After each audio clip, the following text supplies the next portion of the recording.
Hello everyone, welcome back to my channel. I'm Dave Strohmeyer with Saddle Up Shooting, your host.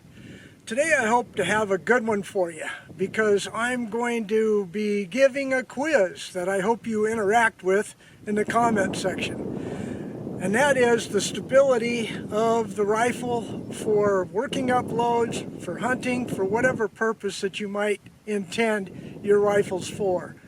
So I have a bench and a tripod. Which one do you think will be more accurate? And then there's one big glaring difference between the two that I hope you answer in the comment section. The target's set up at the usual 100 yards. I'll introduce each rifle. Let's go ahead and get to shooting.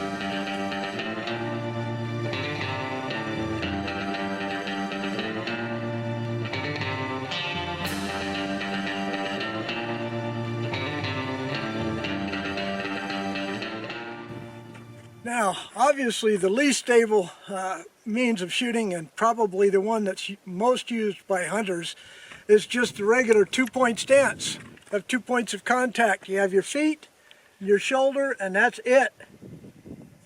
Okay, but that needs to be practiced quite a bit if that's the way you're going to be shooting in the field. But today we're just going to demonstrate two other pieces of equipment that you can use for sighting in, for getting better eye alignment, for getting your rifle scope set up to your particular situation, and definitely for testing ammo. All right, so let's go ahead and get to the first. Okay, the most stable that you can be is the closer to the ground that you can be. So standing is obviously the least stable, as opposed to even prone, where you're completely laying on the ground and stable on all points. So on the bench here, count the number of points of contact for stability. I'll help you out. 1 is the V-yoke up front. 2 is the rear bag. 3 and 4 is my 2 elbows on the table. And the most important, number 5, is my bucket in the seat to stabilize. Alright, so I'm going to turn on the Rangecraft here, and I'm going to be testing some loads. This is my 300 hammer that is on the bench, and we're going to be testing that first. Let me go check that camera down there and make sure it's on. Let's get shooting.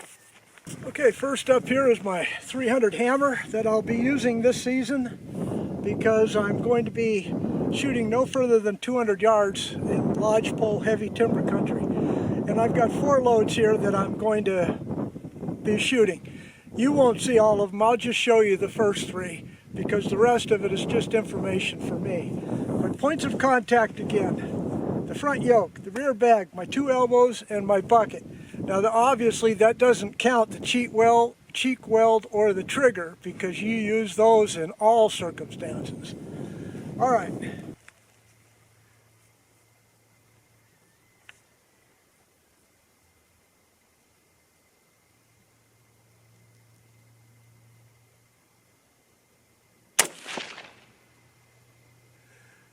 Okay, low left.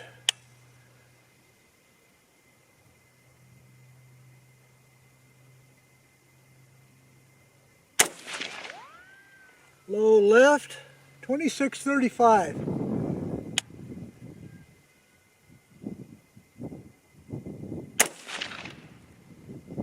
Okay, pretty good little group there. Less than an inch, I'd say. All right. So let's move on to the tripod. Like I said, I'm going to be shooting more loads, but I don't want to bore you. But let's go to the tripod, see how it shoots now. Again, you tell me of the big glaring difference that doesn't necessarily make this video valid for testing. Be right back. Okay, now we have the bipod. Just so you know, it's 91 degrees today, just about 11 o'clock in the morning. The powders that I'm using are ball powders, so I'm going to get some misreadings a little bit, probably a little bit faster. But I need to know that anyway, and that's why I have the chronograph out here. All right, so back to the tripod. How many points of contact is there on the tripod? Anybody? There's basically 2.5. One is the tripod mount itself. 2 is I'm sitting on my wife's garden bench that I showed in a previous video, and 1/2 with your support arm on the tripod legs itself. Now I do it a little bit different. I use the sling to also pull it down. Okay, so here we go with 3 shots. This is my 223 5.56 using 55 grain. So I think I just gave away the glaring answer.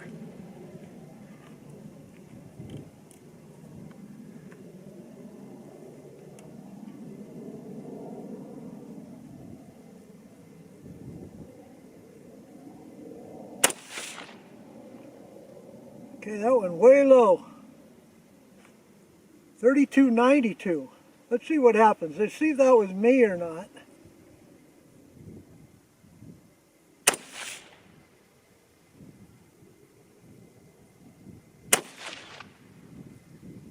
Okay, both of them low, but I'm going to stick with that first one and maybe come up a little bit. If I didn't tell you before, the target's at 100 yards. Okay, let's go ahead and repeat just to see if I can get a better hold. Okay, don't be laughing at me now. I'm getting used to this tripod setup. I'll probably be using it a heck of a lot more than the bench. The bench is strictly used for working up loads. You know, a classic example is the lead sled. The lead sled only does 2 things. It tests the rifle ammunition combination, pretty much takes the shooter clean out of it. So what you're seeing here with these 2 apparatuses is it does not eliminate the shooter. So shooter error is 51% of the equation. Okay, so let's go ahead and see if I can improve. I'm going to shoot the same target. So you saw those 3. They're low and a little bit to the right. Let's see if I can improve upon that.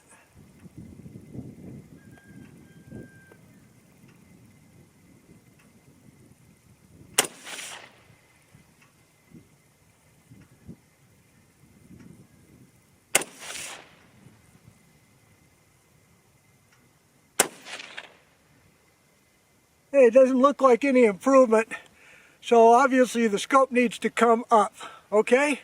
3 more, how about that, with the scope adjustment. Be right back. Okay, I got 3 more loaded up, did a scope adjustment, chronograph, target camera. It's getting real hot down there. That camera shut off, so I don't know if you have the previous shots. But let's go ahead and see. I'm going to shoot the target right next to the last one I shot. Let's see if that improves.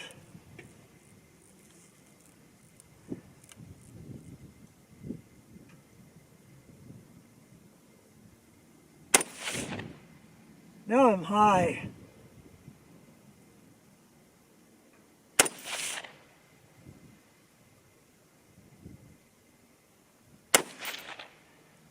Okay, that looks to be about a 3/4 inch group, but now for some reason I'm right. I'm dead on the last 2 shots, but I'm very right of the target, and I should have noticed that from the previous target. Okay folks, well, that'll do it for this video. I hope you caught the one big glaring difference between the 2 rifles. These are the rifles I'll be taking this year. Both of them, because there's mountain rabbits that I supposedly in lodgepole country that are all over the place.